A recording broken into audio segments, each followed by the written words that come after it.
NEET தேர்வு வந்து ஒருத்தர் இவங்க சைடில் பார்த்தீங்கன்னா அந்த காங்கிரஸ் ஆட்சியில் வந்ததுவாங்க. மோடி அரசாங்கம் வந்தது பேர் நீட் தேர்வை இம்ப்ளிமெண்ட் பண்ணிட்டான்னு சொல்லுவாங்க.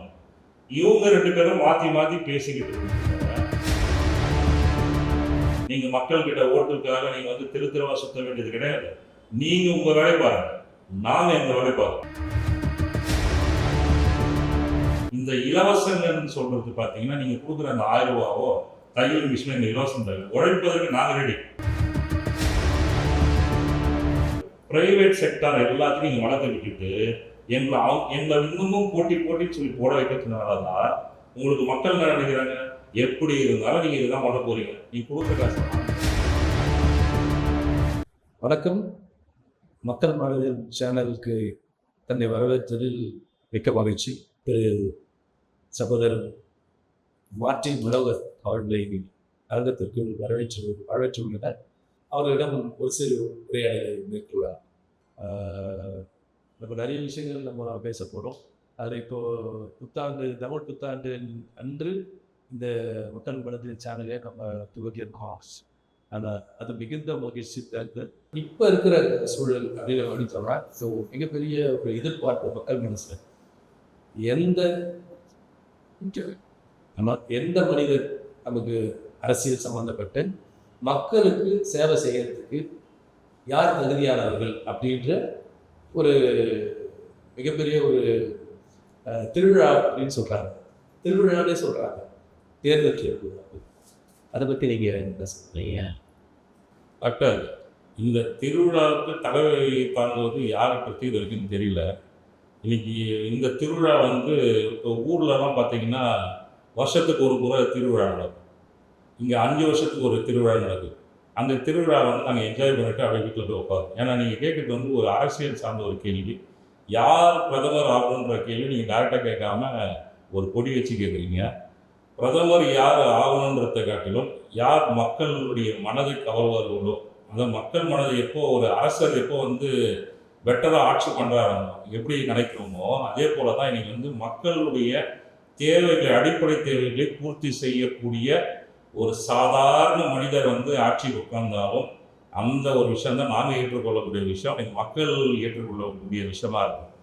அதாவது அடிப்படை தேவைகளை நீங்கள் பூர்த்தி செய்யப்பட முடியாமல் நம்ம நாடு சுதந்திரம் அடைந்து இத்தனை ஆண்டுகளும் ஆகியும் தொடர்ந்து தேவைகளை வந்து இருந்துக்கிட்டே இருக்கு. இதை யார் பூர்த்தி செய்வாங்கன்றத நீங்கள் தான் டாக்டர் சொல்லுங்கள்.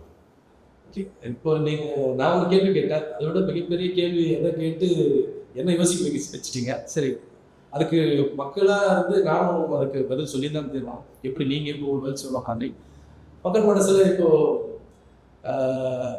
சாதாரண ஒரு மக்கள் சேவை புரியக்கூடிய ஒருவரை நம்ம தேர்ந்தெடுக்கணும்னு எல்லாருமே நினைக்கிறோம். அப்போ சாதாரண ஒரு பிரதிநிதி அப்படின்னு நம்ம யாரை நம்ம குறிப்பிட முடியும்?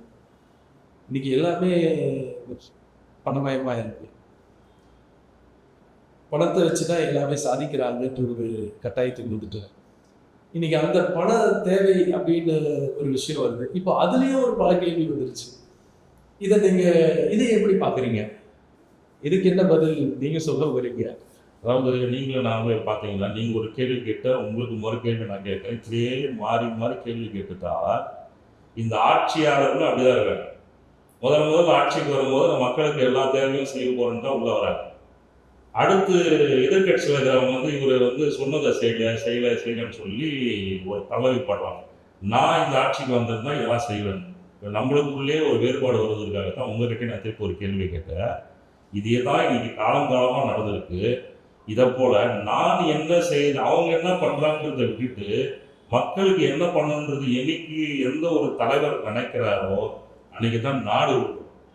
ஸோ நீங்கள் கேட்டது வந்து ரொம்ப ஷார்ட்டாக சொல்லணும்னு பார்த்தீங்கன்னா அவர் இதை பண்ணிட்டாரு. உதாரணத்துக்கு பார்த்தீங்கன்னா நீட் தேர்வு வந்து ஒருத்தர் இவங்க சைடில் பார்த்தீங்கன்னா அந்த காங்கிரஸ் ஆட்சியில் வந்ததுவாங்க. மோடி அரசாங்கம் வந்தது பேர் நீட் தேர்வை இம்ப்ளிமெண்ட் பண்ணிட்டான்னு சொல்லுவாங்க. இவங்க ரெண்டு பேரும் மாற்றி மாற்றி பேசிக்கிட்டு இருக்கிறதுல நாங்கள் தாங்க கஷ்டப்படுறோம். நாங்கன்ற எனக்கு மறுபடியும் அதே சொல்கிறோம். ஸோ நீங்கள் ரெண்டு பேரும் உங்களுக்கு எதுக்கு ஓட்டு போட்டாங்க? நீங்கள் அவரை பற்றி குறை சொல்றதுக்கு ஓட்டு போடல. எங்களுக்கு இவ்வளோ பிரச்சனைலாம் இருக்குது. இந்த பிரச்சனைலாம் அவங்க ஆட்சி காலத்தில் இருக்குது. இந்த பிரச்சனைகள்லாம் தீர்த்து வைப்பதற்காக நீங்கள் வந்து எனக்கு ஓட்டு போடுன்னு கேட்டால் நீங்கள் வந்து அதை இம்ப்ளிமெண்ட் பண்ணீங்கன்னா நீங்கள் வந்து விளம்பரம் பண்ண தேவையில்லை. நீங்கள் மக்கள்கிட்ட ஓட்டுக்காக நீங்கள் வந்து தெரு தெருவாக சுற்ற வேண்டியது கிடையாது. நீங்கள் உங்கள் வேலையை பாருங்கள், நாங்கள் எங்கள் வேலையை பார்க்குறோம். அவங்க அவங்க வேலையை பார்த்தீங்கன்னா ஓட்டு போடுற நேரத்துக்கு 100% வந்து ஓட்டு போட்டுருவோம். நான் நல்லா என்ன போடுவீங்க சார்? அதான் பணம் கொடுத்தா தான் போடுறீங்க. இதைத்தான் சொல்ல வந்தேன். அதாவது உங்களுக்கு எதுக்காக ஓட்டு போட்டோம்? என்னுடைய வீட்டில் எல்லாரும் வந்து கவர்மெண்ட் ஜாப்பில் அட்லீஸ்ட் ஒருத்தராக இருக்கணும், கல்வி இலவசமாக இருக்கணும், மருத்துவம் இலவசமாக இருக்கணும். இந்த இலவசங்கன்னு சொல்கிறது பார்த்தீங்கன்னா நீங்கள் கொடுக்குற அந்த 1000 ரூபாவோ தையல் மிஷின் இந்த இலவசம் தர உழைப்பதற்கு நாங்கள் ரெடி. நீங்கள் இலவசங்கிற பேரில் என்னை வந்து சோம்பேறாக்காது. என் வீட்டில் எனக்கு ஒரு சொந்த வீடு, அந்த சொந்த வீடு வந்து நீங்கள் கொடுக்காதீங்க. அதுக்கு உண்டான வேலை வாய்ப்பு, எனக்கு சரியான வேலை வாய்ப்பு, படிப்புக்கு ஏற்ற மாதிரி வேலை வாய்ப்பு கொடுத்தீங்கன்னா நான் சம்பாதிச்சு என் வீடை கட்டிப்பேன். அந்த வேலைக்கு போகிறதுக்கு உண்டான கல்வியை வந்து நீங்கள் இலவசமாக கொடுத்தோம், இல்லை கவர்மெண்ட் ஸ்கூலில் வந்து எனக்கு தரமான கல்வியை கொடுத்தீங்கன்னாவே நான் போயிடுவேன். ப்ரைவேட் செக்டார் எல்லாத்தையும் நீங்கள் வளர்த்து விட்டுட்டு எங்களை இன்னமும் போட்டின்னு சொல்லி போட வைக்கிறதுனால தான் உங்களுக்கு மக்கள் என்ன நினைக்கிறாங்க, எப்படி இருந்தாலும் நீங்கள் இதுதான் பண்ண போகிறீங்க, நீங்கள் கொடுக்குற காசை வாங்க, எங்களை நீங்கள் மாற்றத்தை நீங்கள் தான். கல்வி இலவசமாக கொடுக்கலன்னு சொல்ல வரல. நீங்கள் எதுக்கு வந்து கவர்மெண்ட் ஸ்கூல்லையும் ப்ரைவேட் ஸ்கூலுடைய தரம் வந்து இன்னைக்கு கூட பெட்டராக இருக்குன்னு சொல்லுங்கள். இலவசம் ஆனான்னு சொல்றீங்க, கல்வி மட்டும் இலவசமாக. சரி, இன்னைக்கு இருக்கிற அரசு அதிகாரிகள் இருந்து, ஆட்சியாளர்கள் இருந்து, உதாரணத்துக்கு எம்எல்ஏ, கவுன்சிலர், மந்திரி, இவங்க எல்லாருக்கும் கவர்மெண்ட் ஸ்கூலில் அவங்க பசங்க படிக்கிறாங்களா? இது ஏன் அதோட தரம் உயர்த்தணும்னு சொல்லி உங்கள் பிள்ளைகள் படிக்க வைக்க மாட்டீங்க. அப்போ என் பிள்ளைகள் வந்து இந்த மாதிரி ஸ்கூல், எனக்கு வருமானம் இல்லாத இந்த மாதிரி ஸ்கூலில் படித்தா என்னோட தரம் இப்படி உயர்ந்து போகும். நீங்கள் வந்து இலவசமே வேணாம் டாக்டர், கல்வியை நீங்கள் வந்து தரமான கல்வி கவர்மெண்ட் ஸ்கூலில் கொடுங்க. மருத்துவம் நீங்கள் வந்து கவர்மெண்ட் ஹாஸ்பிட்டலுக்கு போகுங்க. இனிமே வரப்போற ஆட்சியாளர்கள் இது கொடுப்பாங்கன்ற நம்பிக்கை உங்க மனசுல ஏதாவது ஒரு யாரோ ஒருத்தர் மேல உங்களுக்கு நம்பிக்கை இருக்கா? எனக்கு சுத்தமாக நம்பிக்கை கிடையாது. ஏன்னா 60 ஆண்டு காலம் இதே கதை தான் பார்த்துருக்கோம். அப்போ அதுக்கான மாற்று அரசியல் நீங்க தேடலாமே. மக்கள் இன்னைக்கும் வந்து கேள்வி கேட்கக்கூடிய இடத்துல இல்லாம இருக்காங்க. அதுக்காக தான் இந்த தளத்தை நாங்க உருவாக்கி இருக்கோன்றது நம்ம ஆழ் மனசுல இருந்தாலும், மக்களை இங்க எப்படி கொண்டு வந்து அவங்களை பிரதிபலிக்கணும், அவங்களோட வெளிப்பாடு தன்மையை எப்படி நம்ம கொண்டு வர போறோன்றது எனக்குள்ள ஒரு கேள்வி எழுந்துட்டு இருக்கு. அதை நீங்க எப்படி பாருங்க? சின்ன வயசுல ஒரு முடிவு தான், நம்பிக்கை தான் வாழ்க்கை. எப்படியாவது ஒரு ஹீரோ வருவார். ஹீரோ வரும்போது இங்கே இருக்கிற ஹீரோலாம் ஜீரோ ஆகிடும். அப்போ எல்லாரும் புரட்சி வரும். அதாவது காலமாக ஒரு புரட்சி வெடிக்கும் போது தான் ஒரு விஷயம் வந்து மாறும். இயற்கையே புரட்சி செய்யும். அப்போ இன்னைக்கு யாரும் புரட்சி செய்யலன்னு நீங்க சொல்ல வரீங்களா? இந்த புரட்சி பத்தாதுன்னு சொல்லுங்க. எந்த வகையில் நீங்க புரட்சி பத்தலன்னு சொல்றீங்க? யார் புரட்சி பண்ணலன்னு சொல்ல வரீங்க? குறிப்பிட்டு நம்ம தான் சொல்லுங்க, குறிப்பிட்டு இவங்க பண்ணல அவங்க பண்ணலன்றது நான் சொல்றதை விட இன்னைய நாளில் மக்கள் சந்தோஷமா இருக்கிறாங்களான்றது நீங்க இருக்கீங்க. அதாவது புரட்சி வந்து வெடிச்சு நீங்க எல்லாம் பண்ணிட்டாங்கன்னு சொன்னீங்கன்னா எல்லாம் சந்தோஷமா இருக்காங்க. சரிங்க சார், இதுக்கு முன்னாடி புரட்சி பண்ணவங்களோட பதில் என்ன? அவங்க புரட்சி பண்ணதுக்கு என்ன பதில் அவங்களுக்கு கிடைச்சிருக்கு? அதை நீங்க காப்பாற்றலையே. புரட்சி பண்ணி ஒரு விஷயத்தை உருவாக்கி கொடுத்தாங்க, அதை நீங்க கண்டினியூ பண்ணி எடுத்து நீங்க சேர்க்கலையே. அதை வந்து நீங்க பீஸா துண்டா ஆக்கி நீங்க வியாபாரம் பண்ணுறோம். ஸோ இப்போ இதுக்கு காரணம் மக்களோட இயலாமைன்னு சொல்ல வரீங்களா, இல்லை ஆட்சியாளர்களோட திறமைன்னு? எந்த இடத்துல குறை சொல்வதை நான் விரும்பவே இல்லை. மக்களை நீங்க தள்ளி விடுறீங்க. அதாவது வந்து நான் உழைச்சி சாப்பிடுறது ரெடியா இருக்கிறவங்க அந்த உழைப்புக்கு எது ஊதியம் கொடுக்கலன்னா அந்த விஷயத்தை விட்டு வேற இடத்துக்கு போறோம். இன்னைக்கு வடநாட்டவர்கள் உழைக்கிறாங்களே சார். எங்க வந்து உழைக்கிறாங்க? தமிழ்நாட்டில் வந்து உழைக்கிறாங்க. தமிழ்நாட்டில் எத்தனை பேர் வேலை இல்லை? இங்க வேலை செய்யாதனால தான் அவங்க வந்து இங்க வேலை செய்யறாங்க. காலங்காலமா வந்து நாங்க கூலி தொழிலாளர் தான் வேலை செய்யணுமா? வடநாட்டுல இருக்கிறவங்க வந்து எந்த வேலைக்காக இங்க வராங்க? கட்டட வேலையா இருக்கட்டும், ரோடு வேலையா இருக்கட்டும், அது ஒரு விஷயமெல்லாம் வரும். ஆனா இப்போ இந்த நிலைமையில இப்போ இருக்கிற காலகட்டத்தில் பார்த்தீங்கன்னா அவங்க ஒரு மத்திய தொழில மத்திய அரசாங்கத்தில் வேலை செய்யக்கூடிய இடத்துல வந்துட்டாங்க, மாநில அரசு வேலையில வந்துட்டாங்க, மருத்துவத்தில் வந்துட்டாங்க, வடநாட்டவர்கள் வந்துட்டாங்களே சார். இந்தியாவை சேர்ந்தவர்கள் தானே.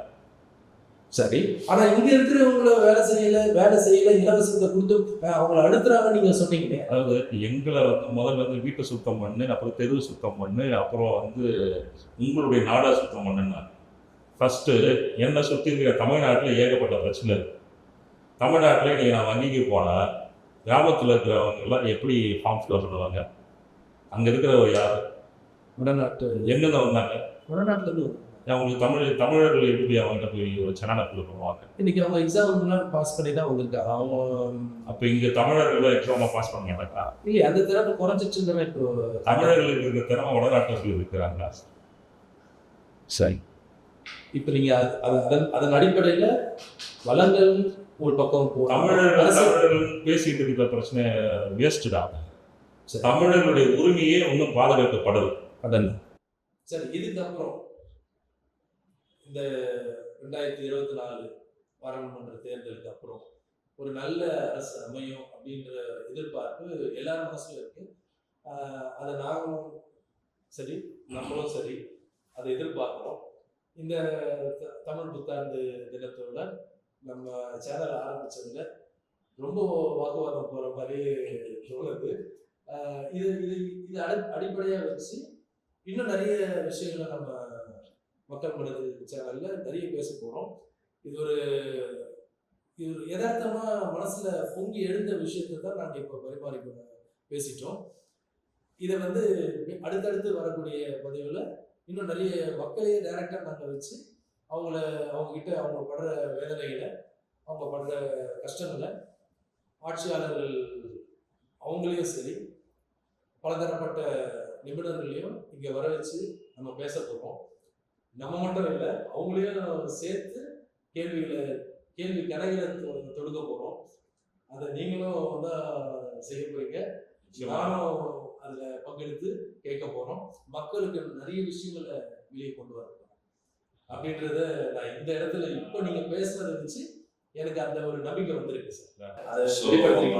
இன்னைக்கு நாளில் இந்த ஒரு டைமில் இப்படி ஒரு நிகழ்ச்சியை ஸ்டார்ட் பண்ணோம். இனி பல்வேறு விஷயங்கள், பல்வேறு நிகழ்ச்சிகள் நம்ம அரசி பார்க்கணும்.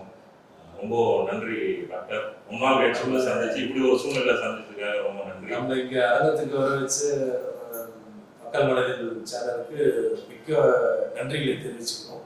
அரசியலை மட்டுமே உள்ள எடுக்கிறது எத்தனையோ பிரச்சனைகள் இருக்கு சார். அரசியல் இல்லாம எதுவுமே இல்லை. அரசியல் அரசியல் அளவு கூட நகராது. பட் அது அந்த அரசியல் ஒழுங்கி இருக்கு.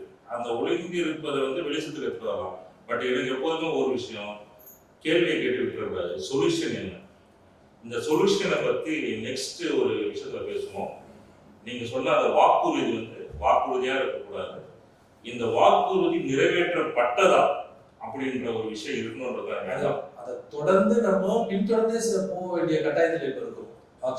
நிச்சயமா எல்லாரும் சொல்ல வந்தது, உங்களுக்கு யார் இவங்க நல்லது செய்வாங்க என்று நினைக்கிறாங்களோ நிச்சயமா ஓட்டு போடாம இருக்காதீங்க. நம்முடைய ஜனநாயக கடமையை கண்டிப்பா ஆற்றணும். இந்த முறையாவது எல்லாரும் ஓட்டு போடணுன்ற ஒரு இடத்துல இருப்பது மிக்க பலனளிக்கும்.